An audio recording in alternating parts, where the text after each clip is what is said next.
কি বলবেন আজকে ঘটনা? আরে আজকে দিদি এসছেন বলে এই যে জিনিসটা হচ্ছে, এগুলো কি দিদি কোনো কাজ করতে পারছে না, দেখাচ্ছে মারা যাবে এগুলো। এগুলো কি কাজ? এই কাজের কোনো মূল্য নেই। দিদি এত টাকা বলছে, কচি কচি খরচা হচ্ছে। এই কাজ এই জনগণের মন তো আজকে তো কাশ্মীর জেলা মনে হচ্ছে মারার জন্য তো বাড়ি ছিল। এই দিঘাতে এই করলাম তো, এই দিঘাতে কি কাজ?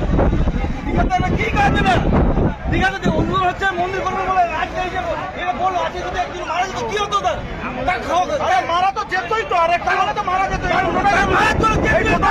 দেখুন এই টোটোটা কি করা হলো দাদা এই ঘটনা? উনি রাস্তায় বাইক চালিয়ে আসছিলেন, জগন্নাথ মন্দির হওয়ার জন্য যে রেলিংগুলো বসিয়েছে, হাওয়ায় রেলিংয়ে কোনো সেফটি ছিল না, উনি আসছিলেন, ওনার উপরে পড়েছে। প্রচুর পরিমাণে ক্ষতিও হয়েছে, ওনার বাইকও নষ্ট হয়েছে, সামনে কিছু 2-3টা টোটো নষ্ট হয়েছে। উনি এখন কেমন আছেন? উনি এখন মোটামুটি এখন ভালো, ওনার বলছে এখন ডাক্তার বলছে সিটি স্ক্যান করতে হবে।